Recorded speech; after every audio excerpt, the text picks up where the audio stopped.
Okay. Um, excuse me. I'm not feeling quite well today. But anyway, let us continue. In the previous video, we defined the supremum of a subset of the set of real numbers. And in doing so, we introduced two symbols, plus infinity and minus infinity. Now, after this, there is this remark about these two symbols. And the remark says that at present, the two symbols are meaningless. We have no operations on them at present, and none of our results involving real numbers apply to these two symbols because the symbols themselves are not real numbers. In section 6.2, however, we will adjoin these symbols to the set of real numbers to form the system of extended real numbers, which is just the real numbers along with these two symbols. But this system is not as convenient to work with as the system of real numbers because the usual laws of algebra break down. For example, if one tries to define the sum of these two symbols, then different types of problems arise depending on what your definition is. And if one just simply tries to define it to be equal to 0, seeing how this plus and minus infinity sort of makes us feel that each one is a negative of the other, then that also causes some problems. So anyway, so this is the remark about these two symbols. Note that the symbols actually do very little in our definition of the supremum of a set. Let's recall the definition again briefly. E is a subset of the set of real numbers. Okay. If E is empty, then we define the supremum of E to be minus infinity. If E is non-empty but has no upper bound, then we define the supremum of E to be plus infinity. And if E is non-empty and has an upper bound, then of course we define the supremum of E to be the least upper bound of E, which we have already proved exists. So besides this concrete case, in the other two cases, defining supremum of E to be minus infinity or plus infinity actually does not do anything. It is simply a way of expressing these two situations somewhat briefly. This tells us nothing more than the fact that E is empty. And just like that, this tells us nothing more than the fact that E is non-empty and has no upper bound in the system of real numbers. So these are just shorthand notations for saying those two things. Okay, these equations don't say anything more than that because the symbols by themselves have no meaning yet.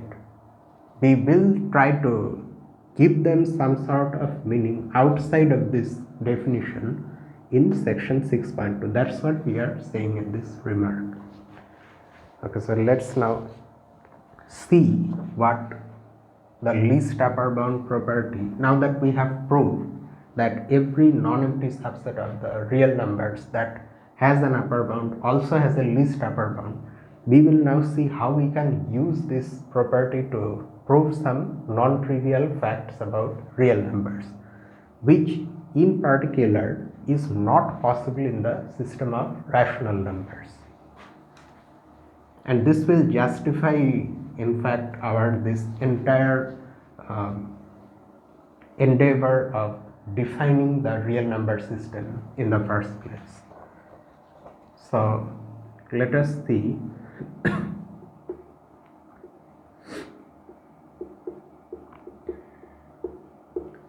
Proposition 5.5.12. There exists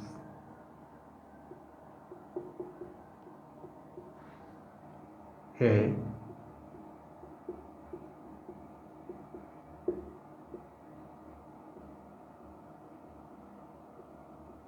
positive real number x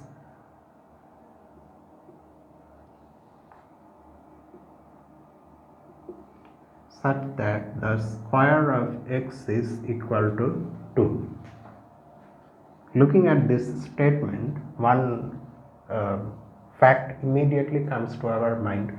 We have already proved in our development of the system of rational numbers that there is no such rational number x whose square is equal to 2. So this is something that is not possible in the system of rational numbers, but now we are going to show that it's possible in the system of real numbers. So before we see the proof, there is a remark.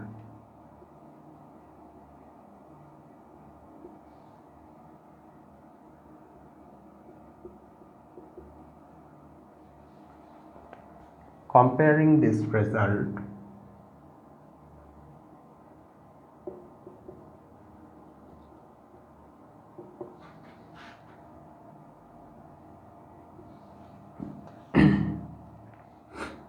with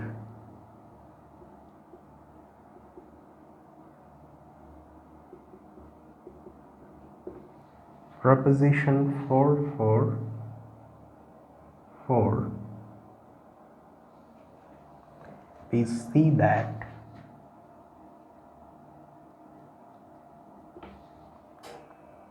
certain numbers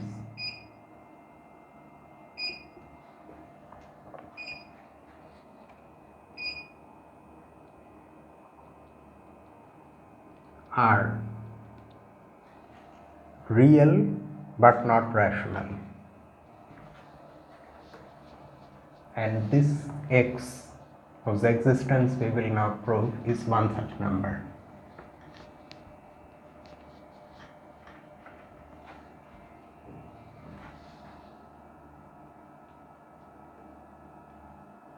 But not rational.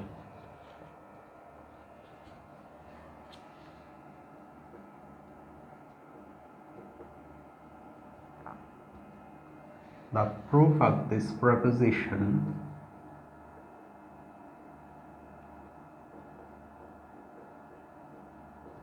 means this proposition 4.4.4 also shows that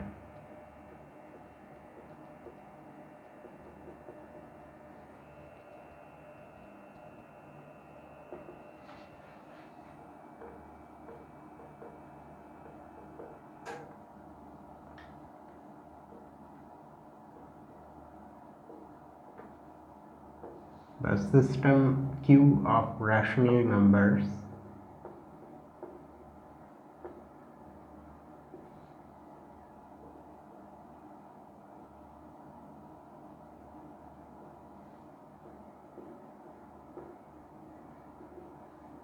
does not satisfy the least upper bound property.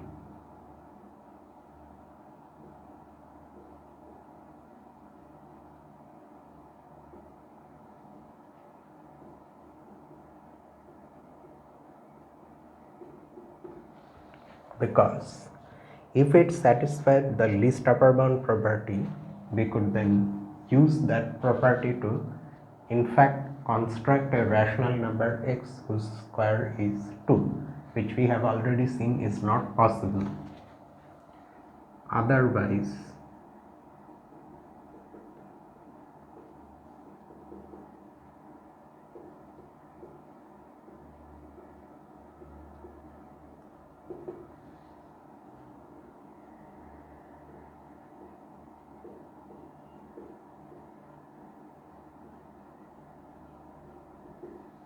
to construct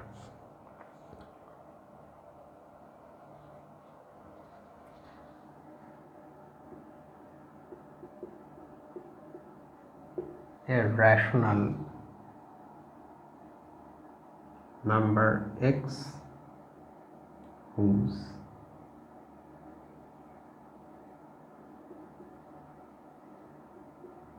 square is 2, and that contradicts proposition 444,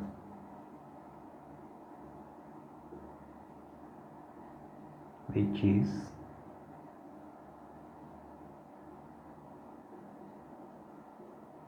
impossible by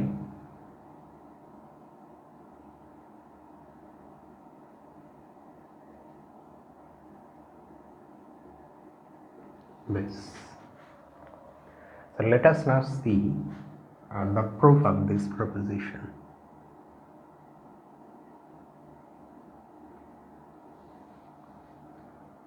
Consider the following set. We start the proof by considering a particular set.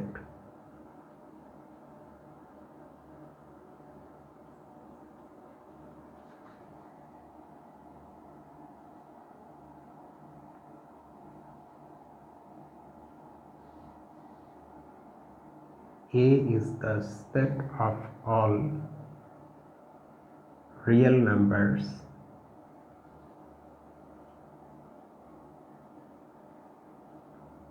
y such that y is non-negative and the square of y is strictly less than 2.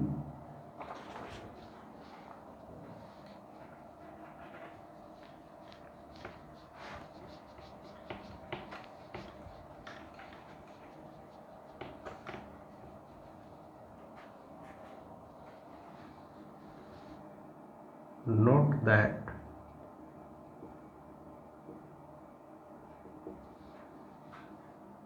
A is non-empty because 1 belongs to A. 1 is a non-negative real number. In fact, 1 is actually positive, whose square is 1 and that is less than 2. So 1 is in A, 1 is an element of A, and because of that A is a non-empty subset of R. For any y belonging to R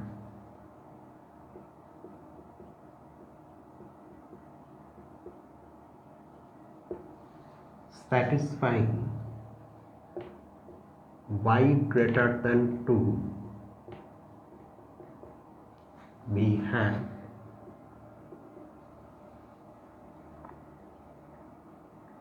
if y is a real number that is greater than 2, then the square of y will be greater than 4, which is greater than 2. So we see that such a y cannot belong to A, because in A we only have non-negative real numbers whose squares are less than 2.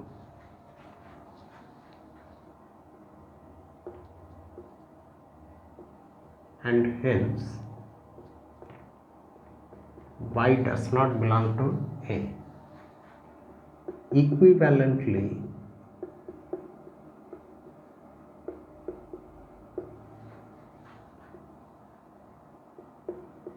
if y belongs to A, that is whatever we have here, that is an implication. No, if y is a real number that is greater than 2, then y does not belong to A. The contrapositive of this implication is this: if y belongs to A, then y cannot be greater than 2. That means y has to be less than or equal to 2. What does this say about A? It says that 2 is an upper bound for A.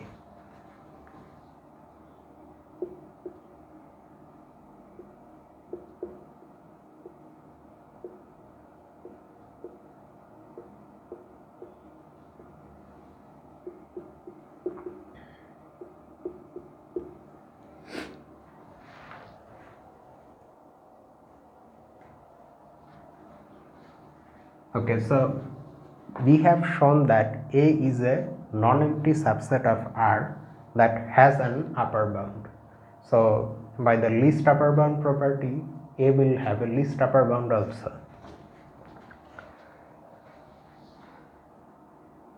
Thus,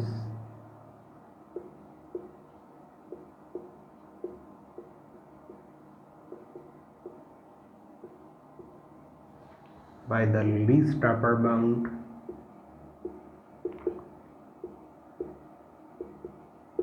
property of the system of real numbers, A has a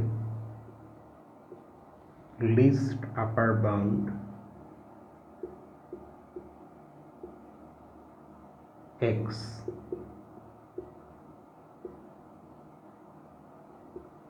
which is a real number.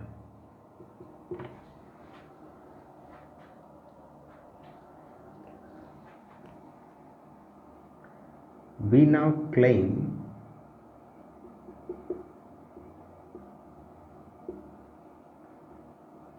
that the square of x is actually equal to 2. To prove this claim, we will suppose that the square of x is not 2. So, two cases will arise, one in which the square of x is less than 2 and one in which it is greater than 2. We will show that both the cases are impossible, thus making us conclude that our claim is in fact true. So, we start by suppose x square is less than 2.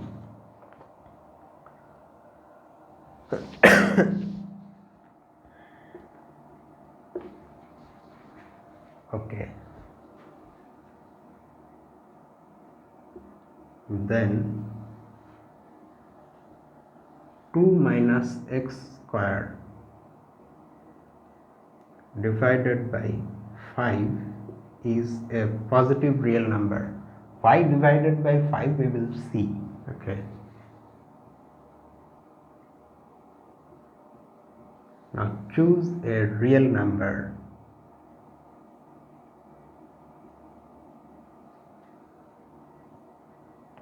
epsilon such that epsilon is positive and is strictly less than the minimum between 1 and 2 minus x square divided by 5. This choice also has been made. It looks somewhat peculiar, and out of the blue we are just suddenly choosing an epsilon in this way, but we will soon see why such a choice has been made. Okay, the point here is that you see 2 minus x square divided by 5 is a positive real number. 1 is also a positive real number. We don't really know which one is the minimum between these two. But whatever it is, it will either be 1 or this. Both are positive real numbers, so the minimum itself is a positive real number. So we can then choose a positive real number epsilon smaller than the minimum. For that, you can just simply divide this minimum by 2. That will give you a smaller positive real number. Then what happens to x plus epsilon whole square? Let us look at this square.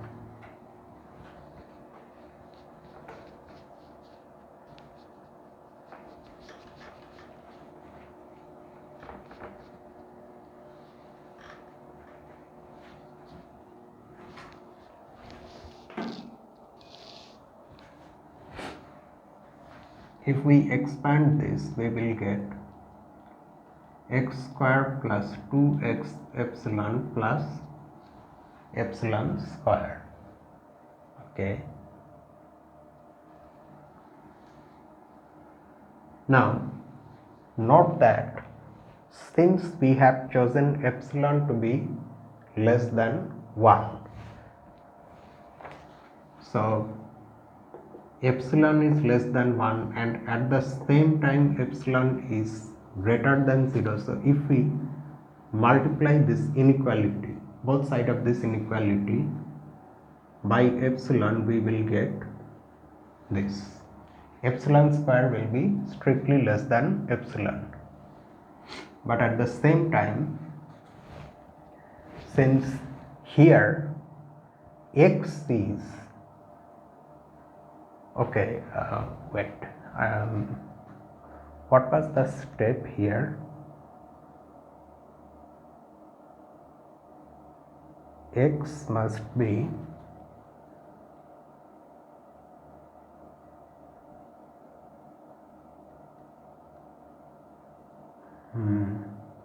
x must itself be less than 2. Why should x be less than 2?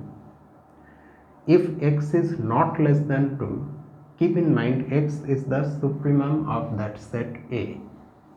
If x is not less than 2, that means x is greater than or equal to 2, but then x square will be greater than or equal to 4, and 4 is strictly greater than 2, contradicting our supposition. In fact, I think it will be better to write these things, make them part of our proof. So this, let us first write the consequence. This is less than x square. If we replace x with 2, then we get 4 epsilon, and we replace epsilon square with epsilon, which gives us x square plus 5 epsilon. Now since epsilon is less than, okay, let me just first write all the things, all the steps. So this will be strictly less than 2. Note that now we will write the justifications. Note that since epsilon lies between 0 and 1, we have epsilon square less than epsilon. So that's what we have used here. If x is greater than or equal to 2, then x square will be greater than or equal to 4, which is greater than 2, contradicting our supposition.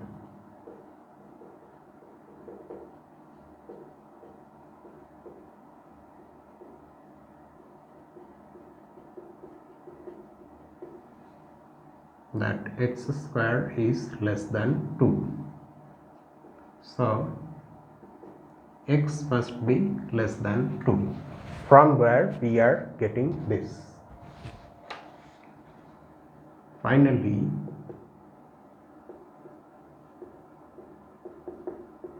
since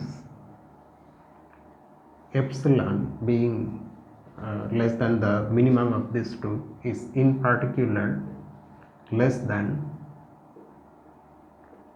2 minus x square divided by 5.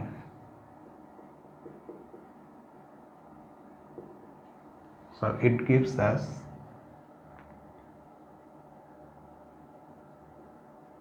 this inequality, x square plus 5 epsilon is less than 2.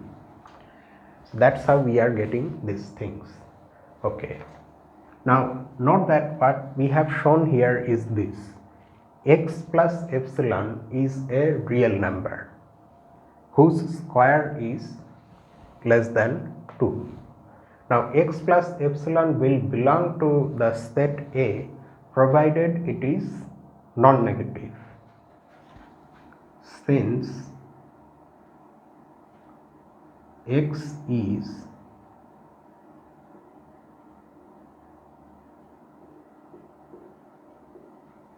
an upper bound of A and 1 belongs to A, we have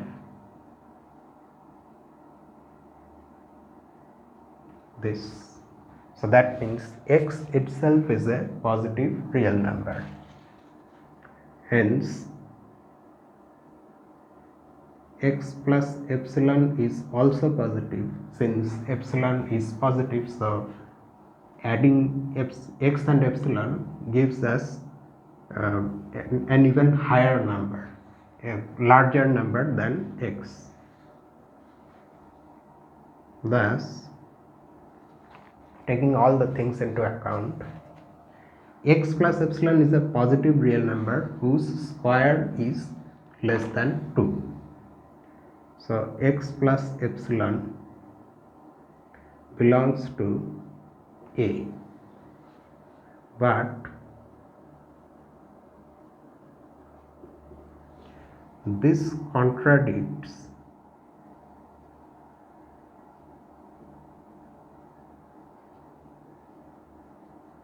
the fact that x is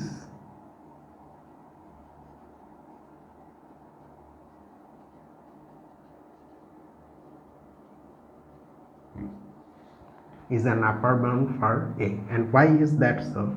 That is because x plus epsilon is strictly greater than x.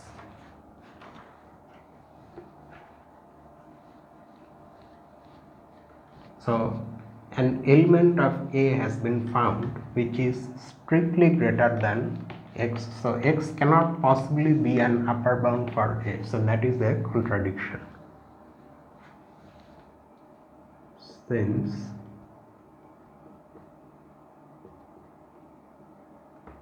this is greater than x.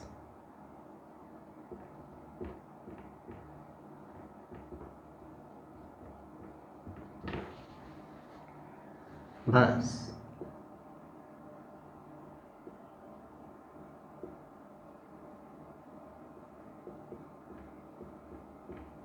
our supposition is wrong. That is,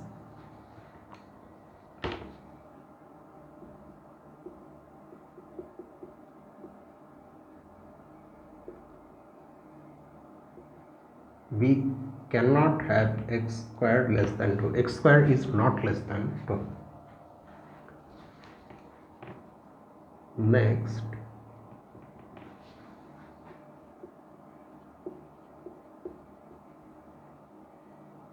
suppose x squared is greater than 2.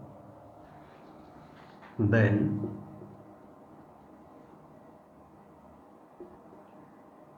x squared minus 2 divided by 4 is a positive real number.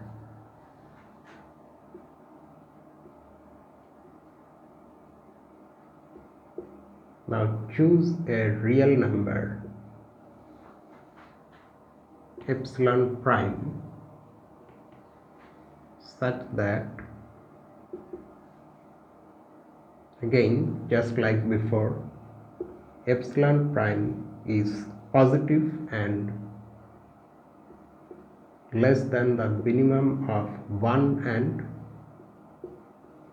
x square minus 2 divided by 4. Now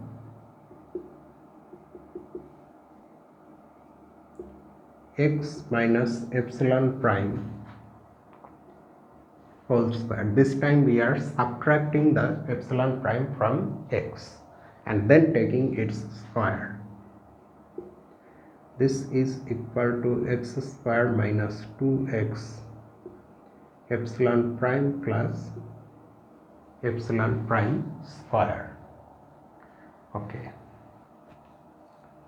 Now, since epsilon primes is after all a positive real number, so its square is also a positive real number.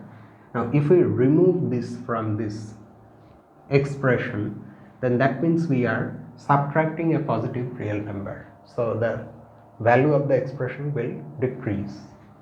That is, this is strictly greater than x square minus 2x epsilon prime. Okay.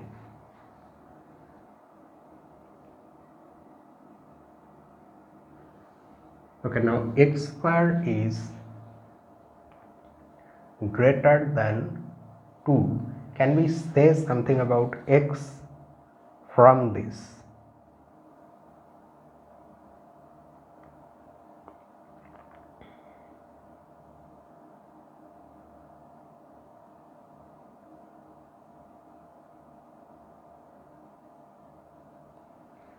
In particular, can we write this minus 4 epsilon prime? For us to be able to write this, we should have this. I mean, only this last inequality is equivalent to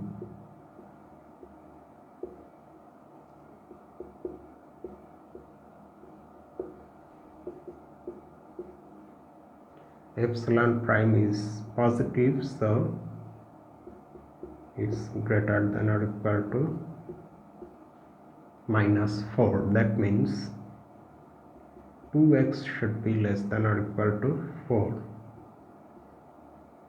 X should be less than or equal to 2. Is this true? Yes, this is true, because we have already seen that 2 is an upper bound for the set A, and x by our definition is the least upper bound for A. So x has to be less than or equal to 2, where 2 is any upper bound for A. Yes, okay, so now we will have to write these things systematically, just like that part. Okay, now because of our choice, 4 epsilon prime is less than x square minus 2. So x square minus 4 epsilon prime is greater than 2.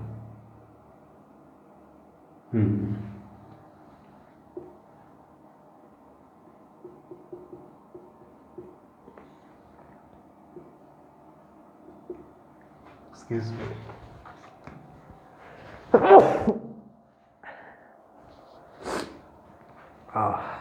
And this cold is it came suddenly. Note that what was I writing? Everything went away in a flash. So I was going to justify this. Note that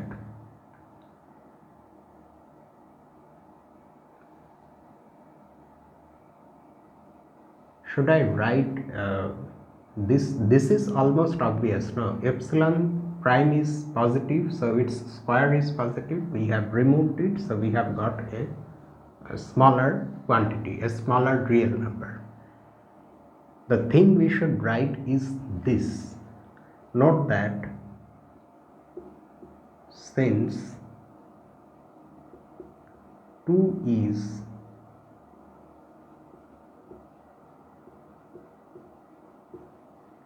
an upper bound for A,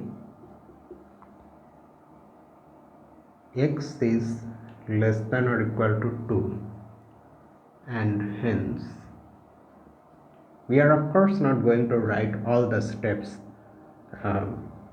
taking us from this to this, and hence we will simply mention that this inequality is true, is greater than or equal to x square minus 4 epsilon prime. Also, since epsilon prime is less than this we have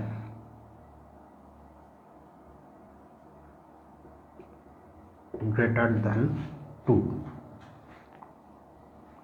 So these steps are justified.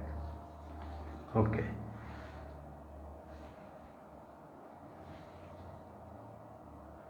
That is fine, but there is one more thing. So this is a real number whose square is greater than 2. Now we don't really know whether if x minus epsilon prime is a positive real number. That issue is still there.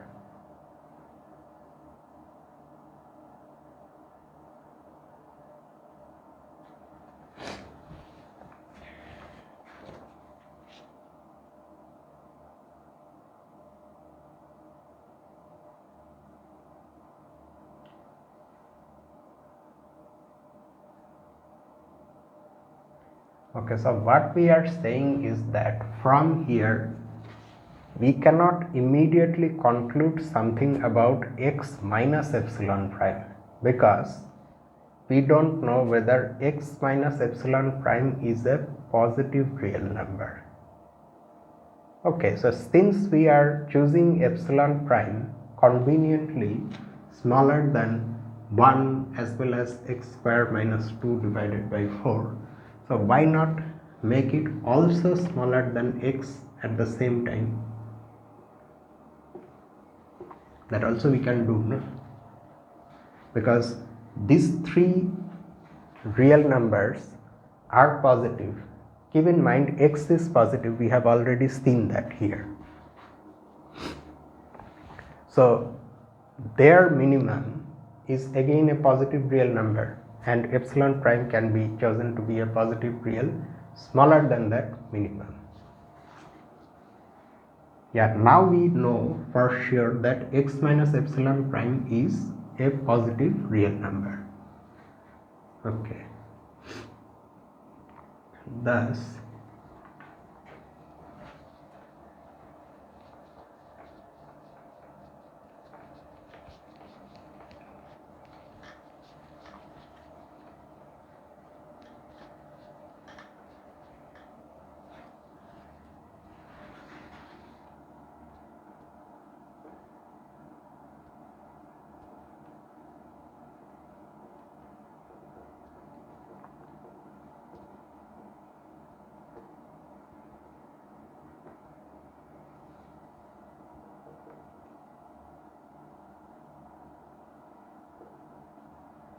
whose square is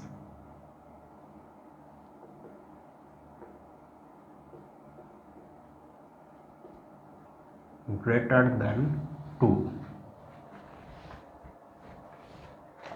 If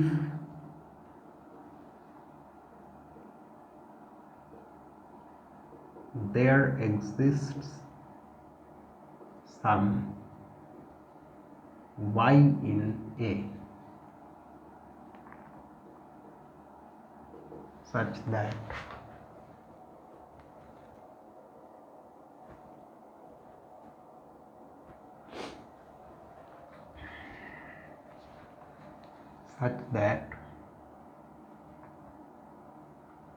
y is greater than x minus epsilon prime, then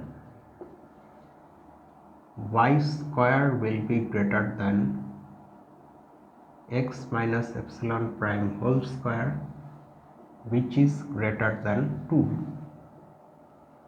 a contradiction.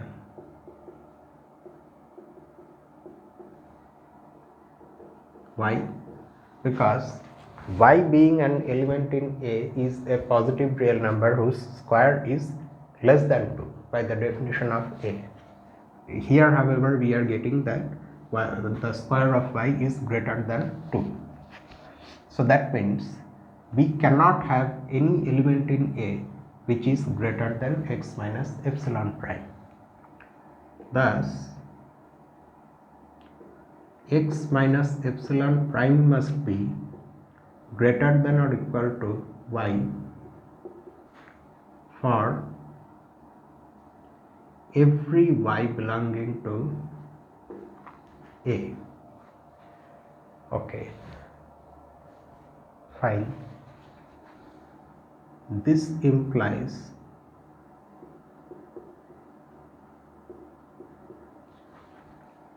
y minus epsilon prime is an upper bound for A, and that is not possible because what have I written here? X minus epsilon prime. This is not possible because x minus epsilon prime, due to the fact that epsilon prime is positive, is less than x, and x according to our definition is the smallest possible upper bound for A. So how can an even smaller number than x be an upper bound for A? This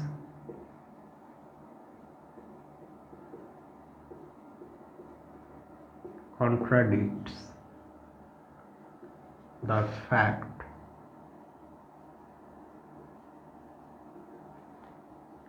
that x is the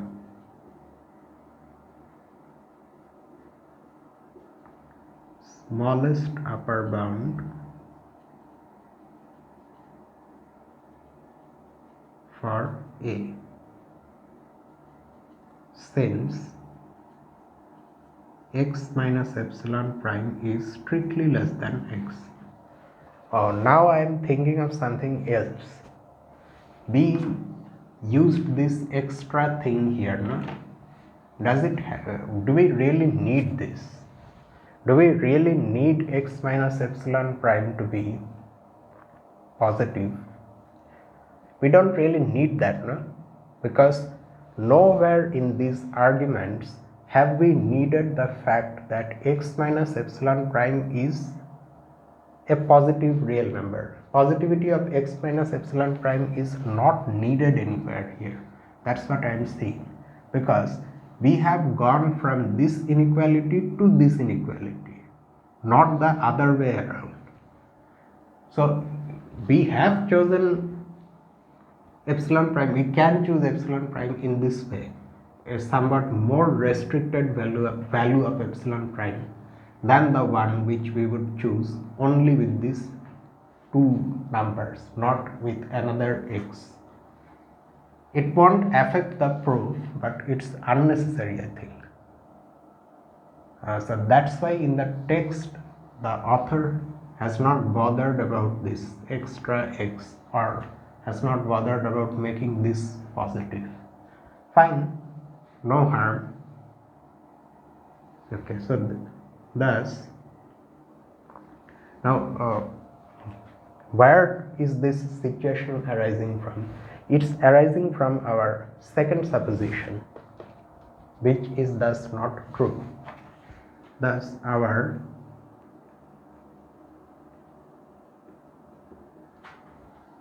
supposition that x square is greater than 2 is also not true. But since x square is a real number, its trichotomy says that it's either greater than 2 or less than 2 or equal to 2. So the only possibility left is that it must be equal to 2.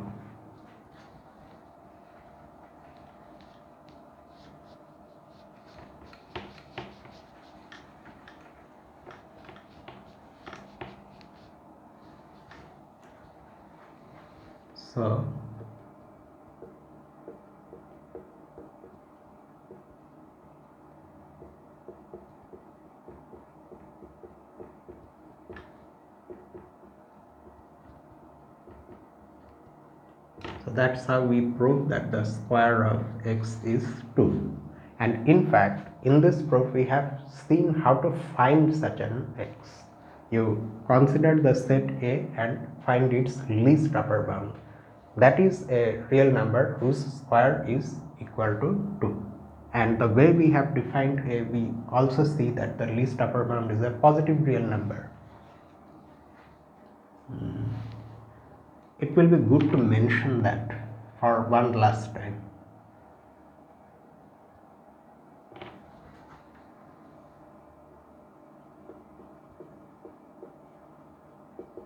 Note that x is positive, because in the statement it is said that there is a positive real number whose square is 2. Okay, so that completes the proof.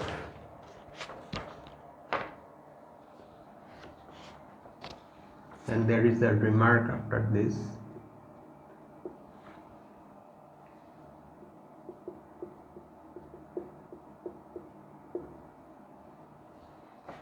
In chapter 6,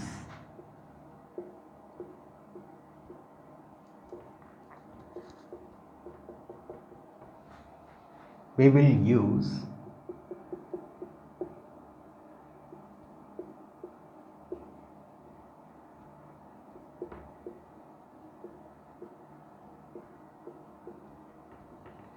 the least upper bound property to develop the theory of limits.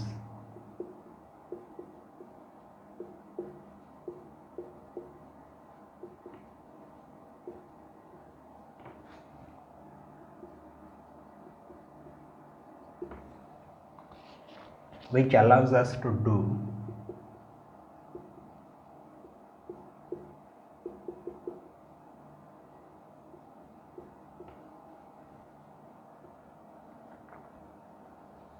many more things.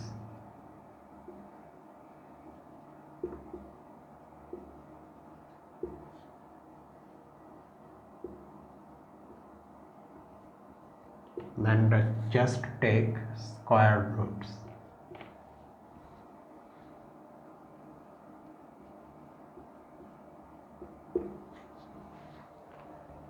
Theory of limits, actual limits, not formal limits of rational sequences.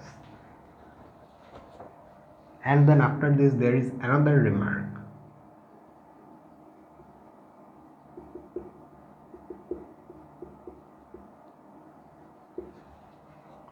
We can of course talk about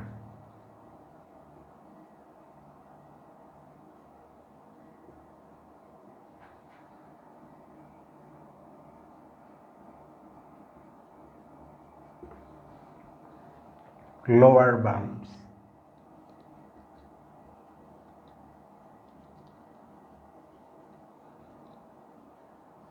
And greatest lower bounds.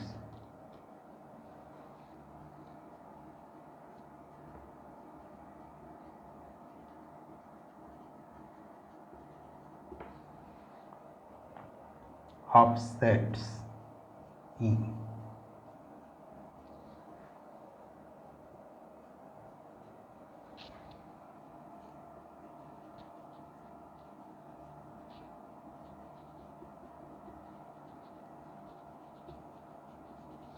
The greatest lower bound of a set E is also known as infimum, just like the least upper bound is known as supremum when it exists, and also when it does not exist. In that sense,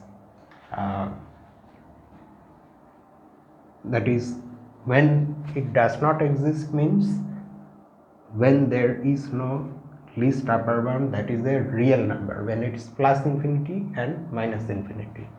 In those cases also we call it supremum. Is also called the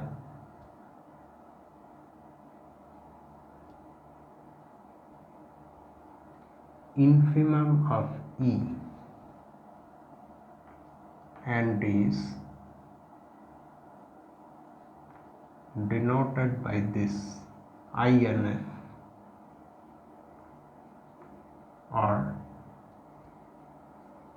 simply INFE without the brackets.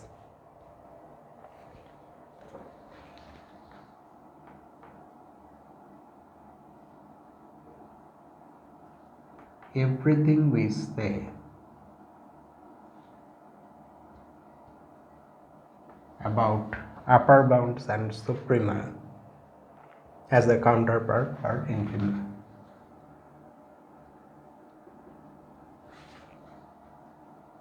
Suprema is the plural of supremum, as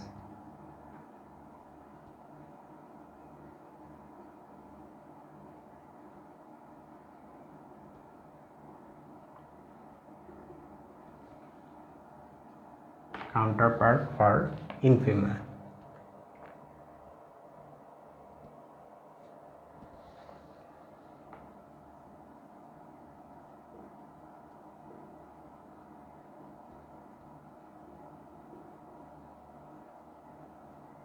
A precise relationship between these two notions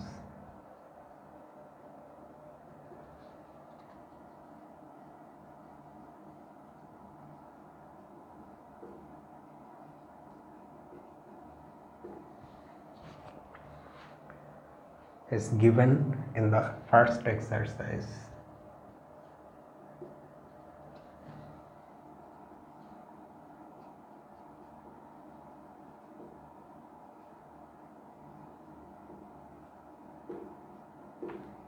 Also,